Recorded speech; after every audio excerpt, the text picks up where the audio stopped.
The early morning sun shines through a small, tidy room. On the study desk, a laptop sits beside photography books and a mood board covered in printed images. Sunlight filtering through a window, a young woman's smile, a family meal, a black cat lounging on a windowsill. Amidst this setting is Anna, a 21-year-old young woman with a petite frame, sharp eyes, and an intelligent gaze. She brushes her hair in front of the mirror, then moves her wheelchair closer to the desk and opens her notebook. On the page, a list is neatly written. Canon EOS R6 Mark II, 4K 60, full-frame sensor, AI autofocus, IBIS stabilization. Anna isn't someone who lets circumstances define her limits. She used to be an energetic child, running everywhere, until a car accident at 13 left her unable to walk. But rather than retreating, she began seeing the world through a lens. A camera became her new legs. Now a second-year visual communication student at a university in Chicago, photography to her isn't about aesthetics. It's about storytelling. Telling the stories of those who are often seen through a different lens, just like her. Though her father owns the largest photography equipment chain in the state, Anna has never relied on that name. She lives with her mother and earns her own money, editing videos, shooting student events, even assisting in community photography classes. And today, after nearly a year of saving up, she finally has enough to buy her first professional camera. Dressed in a crisp white shirt, jeans, and simple sneakers, Anna looks neat and determined. As she wheels herself out the door, the morning sunlight touches her face. She smiles, a rare smile, because today isn't just about buying a camera. Today is the day she takes hold of her dream with her own hands. Anna stops in front of Halstead Camera, a place known as the sanctuary of photographers in the city. The glass storefront reflects the sunlight, and the silver logo gleams above the entrance. She straightens her shirt, opens the door, and rolls inside. The interior is quiet, sleek, with a museum-like atmosphere. Cameras and lenses are displayed in glass cases like works of art. A few well-dressed customers are being attended to warmly. Anna heads straight for the mirrorless full-frame section. She's reading the specifications of the Canon R6 Mark II when a female voice speaks behind her. "Hello, may I assist you?" Anna turns around. A woman in her 30s, hair neatly tied up, lips painted a deep red, stands before her. Her name tag reads Lisa, Senior Sales Associate. Lisa looks at Anna, then her gaze flicks downward to the wheelchair. "You're interested in the R6? Lisa asks, smiling, but her eyes narrow slightly. "Yes, I've researched it thoroughly," Anna replies, her voice confident. Lisa glances at another employee, raising an eyebrow slightly. "Just so you know, this model isn't on sale. It's full price, nearly $3,000. Anna presses her lips together. The statement isn't incorrect, but the intent behind it is clear. Lisa isn't asking to assist her. She's making a point. "Are you sure you belong here?" A brief silence. Anna doesn't react outwardly, but her eyes shift. An invisible wall has just been put up, not made of bricks, but of prejudice. The air in the store grows heavier. Anna keeps a polite smile, but there's a slight drop in her expression. She's all too familiar with this approach. The way people ask, "Are you sure?" when what they really mean is, "You don't belong here." "I know the price," Anna says, calm but firm, "and I'd like to see the camera before making my decision." Lisa presses her lips together, a thin smile forming. "Oh, of course, but you know this model is on display, and we only take it out for customers who are seriously considering a purchase." A pause. Anna understands the implication, but she maintains eye contact. "I've been saving up for almost a year. I'm serious." Lisa turns away, nodding absent-mindedly, then walks toward the storage area. But just seconds later, she returns, wearing an apologetic look. "I'm so sorry. It seems the display model was just sent for maintenance. You might want to come back another time." Anna frowned slightly. She had just seen the camera less than a minute ago. The one in the glass case is the display model. "Oh, right, but that one has already been reserved," Lisa replies quickly. At that moment, a man in a sharp suit walks in. Lisa immediately leaves Anna's side, stepping forward with a bright smile to greet the new customer, leaving Anna alone, surrounded by gleaming display cases and the cold indifference hidden behind luxury. Anna says nothing, but inside she feels something familiar, a feeling she despises, the feeling of being judged for what's below her waist instead of what's inside her mind. She didn't back down, not this time. Anna wheeled herself to the checkout counter and asked to see the manager. A young employee, his name tag read Ben, looked uneasy as he responded. The manager isn't available right now. Then let me speak to someone else. Anyone besides Lisa. I'll call a tech support rep. Ben stammered, fumbling with his radio. Anna returned to her spot, sitting upright. Her gaze was no longer just that of a customer being dismissed. It was the look of someone testing the limits of patience. Anna sat still, hands resting lightly on her lap, eyes locked onto the camera behind the glass, like staring through an invisible barrier. The flow of customers in the store continued uninterrupted. Leather shoes, silk dresses, handbags, ties. No one stopped in front of her. No one asked. No one looked long enough to see the disappointment growing in her eyes. A chair scraped softly behind her. You still want to see the R6, right? Anna turned. A young woman, thin but with a determined look in her eyes, stood before her. The name tag on her shirt read, Emily, intern. I saw you come in earlier, and I know Lisa. If you don't mind, I can help. She said the camera was already reserved. Emily glanced toward the display case, then lowered her voice. There's no reservation. It's still right there. Anna studied Emily for a moment before giving a slight nod. For the first time that morning, she didn't feel entirely alone. Emily led Anna to the display area, carefully unlocking the glass case and taking out the camera. Her movements were quick yet deliberate as she explained. Canon R6 Mark II, full-frame sensor, 12 frames per second continuous shooting, uncropped 4K 60 video. The in-body stabilization is solid for vlogging or on-location reporting. Anna let out a small, genuine laugh. What's your major? Imaging technology and film production. I love cameras the way some people love perfumes. As Anna tested the camera, Emily helped adjust the settings, inserted a sample memory card, and let her shoot in a mini studio at the back of the store. No one interrupted them. You're good, Emily remarked, reviewing the shots. Steady hands, strong composition. I shot with a tripod, not my hands, Anna said, a hint of pride in her voice. Emily grinned. Doesn't matter. You understand light and emotion. That's something no camera can teach. The conversation grew more relaxed, but as Emily opened the product listing to print the price sheet, she suddenly frowned. That's weird. This camera is marked as non-standard quality. Note, slight body warping, recommended for internal clearance sale. Anna froze. Why would a defective unit be on display? No one would do that, unless... Emily hesitated. They exchanged a glance. Lisa, the one who claimed the camera was reserved, clearly knew about this. Yet instead of mentioning the defect, she had chosen to push it onto a customer she assumed wouldn't make a fuss. Anna looked at the camera again. It no longer seemed as beautiful as it had minutes ago. Not because of its appearance, but because of what it had just come to represent. Disrespect, exploitation, and injustice. Anna stared at the camera in her hands, feeling its weight, not from its physical form, but from the truth that had just been revealed. She had almost been tricked into an unfair deal, simply because someone believed she wouldn't dare to speak up. Emily continued searching the product database, her frustration and disbelief evident despite being just an intern. You're not the first customer she's done this to, Emily murmured. But most people let it slide because they don't want trouble, especially if they're not regulars. Anna set the camera down, her voice steady and clear. Can you call a manager for me? Emily hesitated, then nodded. Are you sure? If I call, this won't just go away. Anna nodded.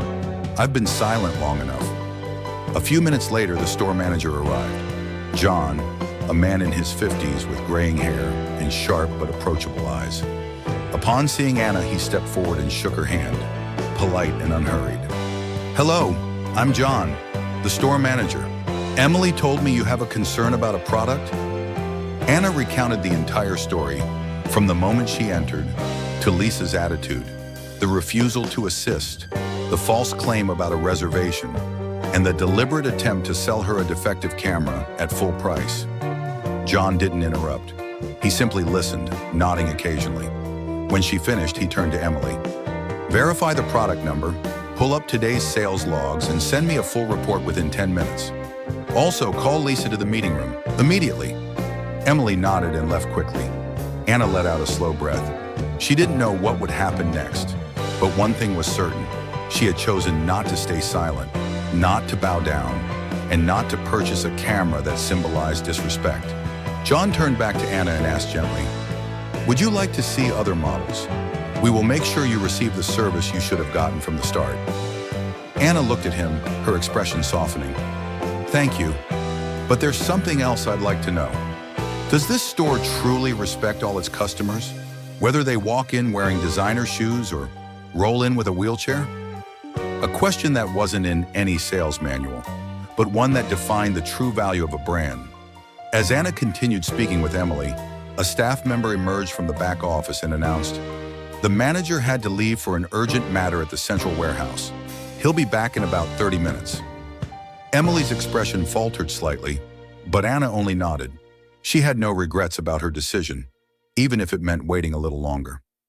Just then, Lisa strolled over from the cashier counter, holding an expensive coffee in hand. Her face registered a flicker of surprise upon seeing Anna still there. "Oh, you're still here." Lisa tilted her head, her smile laced with mockery. "I'm waiting for the manager," Anna replied plainly. "The manager isn't available, and honestly," Lisa leaned in slightly, lowering her voice, "I don't think you should buy a camera here. Everyone has limits, you understand?" Anna met her gaze directly. "Limits aren't in the legs. They're in the way people choose to see others." Lisa shrugged, then turned to Emily. "I don't get why you waste time on cases like this.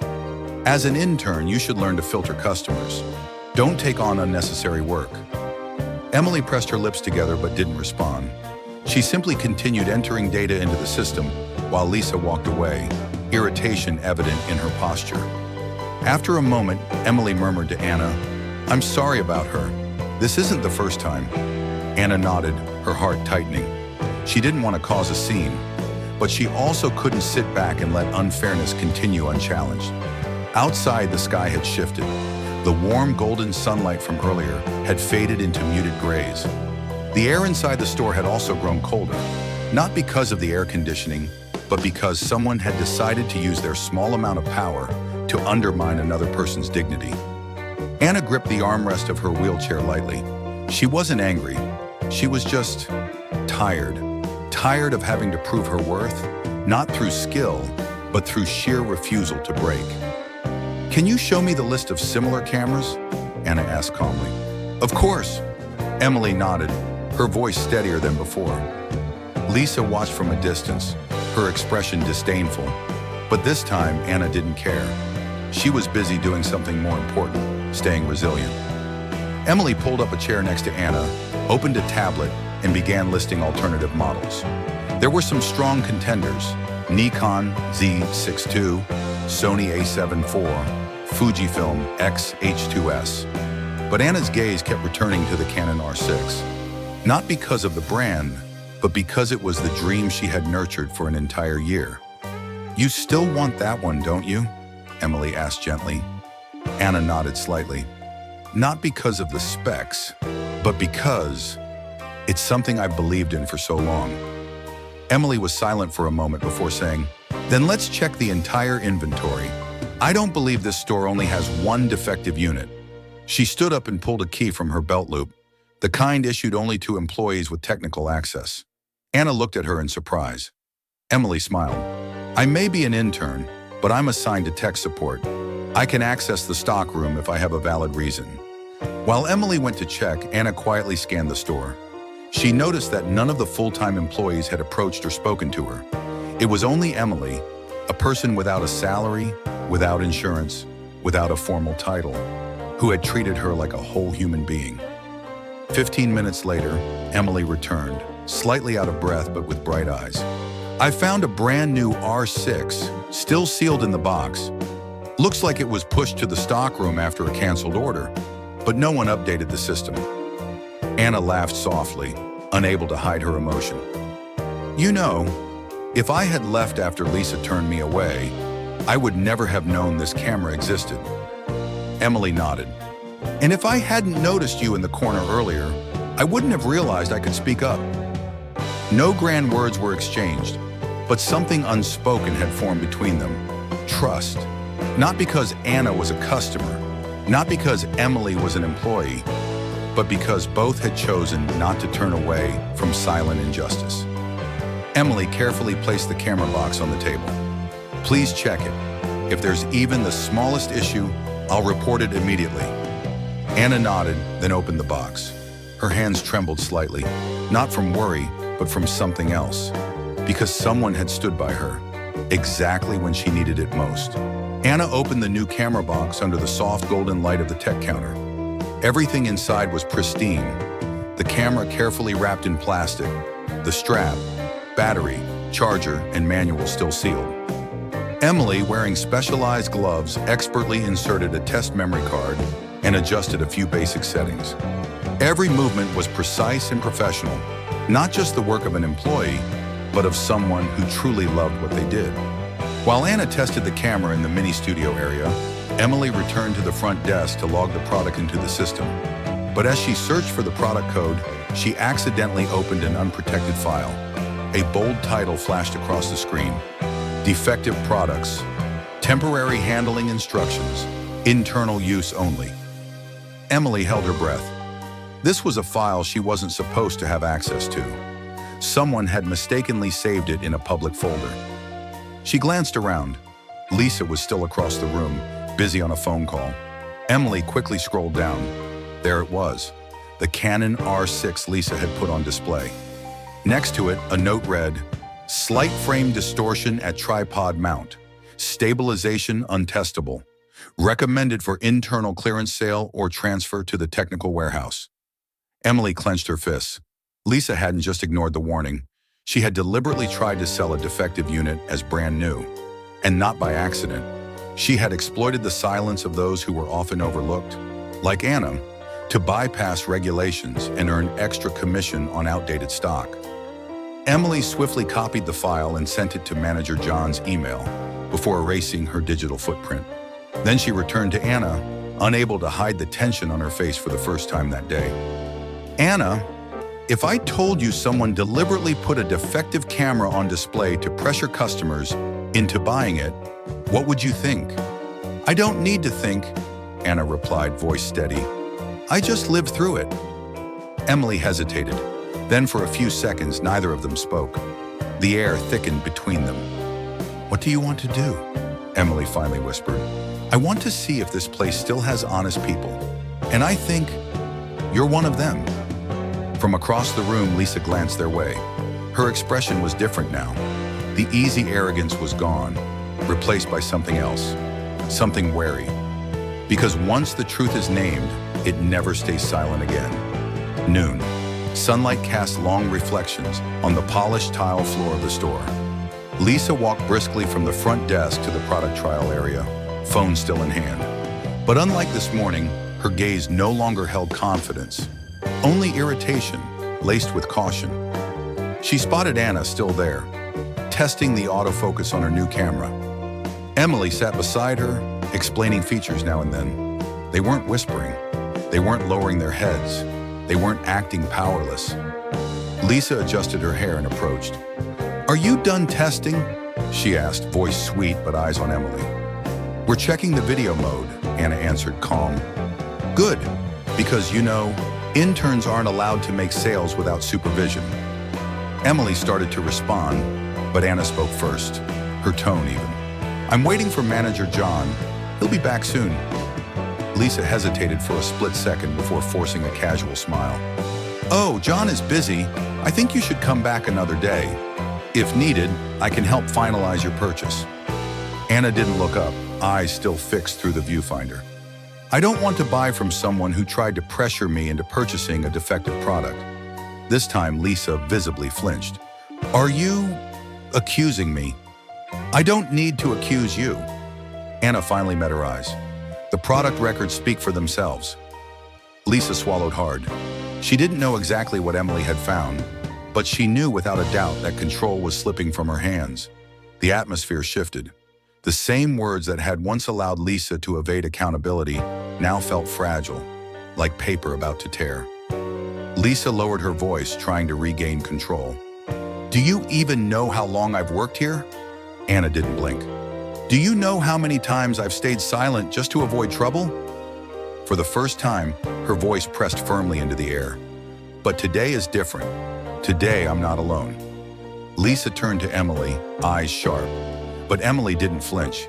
Instead, she calmly placed a printed document onto the counter, a product report from the POS system. Across the bottom, a clear remark. Non-standard quality, not for display. I sent a copy to Manager John, Emily stated, voice unwavering. Lisa's face turned pale. Anna delivered the final words. You don't have to believe me, but you should fear the truth, because it doesn't need anyone to defend it. It walks into the room and stays. The automatic glass doors slid open. A small chime echoed through the store. Manager John stepped inside. His pace was brisk, purposeful. In one hand, he carried a thick folder. In the other, a coffee he hadn't even taken a sip from. He stopped near the entrance, scanning the room, his sharp eyes landing on the three figures standing across from each other. Lisa, Emily, Anna. What's going on here? John's voice was low and firm. Emily stepped forward, handing him the printed product report while summarizing everything. How the defective camera was flagged internally, how Lisa deliberately ignored the warning, and how she tried to sell it as a brand new product. Lisa opened her mouth to defend herself, but John raised a hand, signaling for silence. He skimmed through the documents, then checked his phone, scanning the email Emily had sent. His expression darkened. Lisa, do you know Halstead's policy for handling defective products? He asked without looking up. I just wanted to clear old inventory quickly. Lisa's voice wavered. And to do that, you exploited customer trust, specifically a customer in a wheelchair. Do you understand how serious this is? The entire store seemed to freeze. Customers nearby stopped browsing and turned toward them. Lisa quickly shifted her approach. Who even is she to make such a big deal? She's just a college student. Anna lifted her head. No anger, no raised voice, just a steady gaze. I'm a customer, and I deserve respect like anyone else. John set his coffee cup down and looked Lisa straight in the eye. I don't care who she is, but I know one thing for certain. You no longer belong at Halstead. Lisa stood motionless. John continued, his tone unwavering. I'm terminating your employment today. Your violations will be fully documented in a report to HR. And trust me, wherever you apply next, this record will follow you. Lisa turned away, eyes burning red, but said nothing. There was nothing left to justify. Anna remained seated, unmoved by victory, because this wasn't about winning. It was about restoring faith in a world that, even if just for a moment, could still be fair. John turned to Emily. I'll notify the training department. Starting next week, you'll be promoted to an official sales support role. Thank you for doing the right thing. Emily smiled and glanced at Anna. Neither of them needed to say a word, because where justice exists, gratitude becomes unnecessary. Halstead Camera returned to normal. Customers came and went. Barcode scanners beeped rhythmically. Footsteps echoed against polished tile floors. But in a quiet corner by the test counter, where soft daylight streamed through the windows, Anna sat still, her hand resting on the box of her new camera. No more arguments, no more doubtful stares. She was simply staying a little longer, to breathe. Across from her, Emily carefully reviewed the final order details. Would you like to pay by card or cash? Card, Anna replied. Then for the first time since entering the store, she smiled. Thank you. Not as a customer to an employee, but as a sister to a fellow traveler. Emily lowered her head slightly, unable to hide her emotion. "Thank you for staying. I don't know if I'd have had the courage on my own." As the transaction completed, Anna unboxed the camera, admiring its sleek design before gently attaching the lens. She wasn't in a hurry. She lifted the viewfinder, turned the camera toward Emily, and took a single shot. "So that you'll always remember how brave you were?" Emily blushed, nodding. At that moment, a man in a white shirt and gray slacks entered the store. He stood quietly at the back of the room, hands clasped behind him, watching Anna with warmth in his eyes. No one noticed him, not even Anna. It was her father. He had known everything from the beginning. He had been monitoring the store's internal system. He sensed something was wrong at this branch, but he never intervened because he believed in his daughter, that she would handle it not with privilege, but with her own strength. He smiled. Anna still hadn't realized he was there, but as she stood up and moved toward the exit, perhaps she felt it, a familiar presence, a quiet trust. As she stepped outside, the afternoon sunlight poured through the glass, casting her shadow onto the white stone floor. There was no wheelchair holding her back, only a young woman and a camera in her hands. Because some victories don't need an audience. They only need the right moment and the right person. Final scene, late afternoon. The golden hues of sunset painted the western brick walls of the city. Anna sat at a small lakeside cafe, her camera resting in front of her, a half-empty cup of tea by her side. She opened an old notebook, its pages filled with specs, dreams, and the memories of days spent saving every dollar. On the last page, a handwritten note read, "I want to be seen, truly seen." Today she had achieved that, not by shouting, not by laying bare her struggles, but through calmness, perseverance, and an unwavering belief in her own worth. The incident at Halstead wasn't just an isolated case. It represented the countless moments happening every day, where the overlooked are dismissed, underestimated, or silently told, "You don't belong here," because of a disability, because of skin color, because of age, gender, appearance. But Anna hadn't stayed silent. She hadn't asked for sympathy. She had simply demanded fairness, something that should have been a given for everyone. Back at the store, John stood in front of the security monitor, replaying the footage of Anna's confrontation with Lisa. He said nothing. He simply saved the clip and sent out an internal email. Subject, Halstead Culture Retraining, starting from within. Meanwhile, Emily, now an official employee, was assisting an elderly man in selecting a camera for his grandson. She was patient, thoughtful, and when she noticed the photo Anna had taken of her, now pinned behind the tech counter, she smiled. No words were needed, but everyone understood. Kindness spreads like an ember, quiet but impossible to extinguish. Somewhere else, a father, a successful businessman who had once tried to shield his daughter from every hardship, realized something. The greatest lesson a father could teach was not protection, but letting his child stand strong, even in an unfair world. The final lesson, never judge someone by what they carry. A wheelchair, a student ID, a pair of worn-out shoes. Every person carries a story you haven't read yet. And in this world, justice isn't found in how we look at others. It is found in the choices we make, when no one is watching, when kindness is not required, but we choose to do what is right anyway.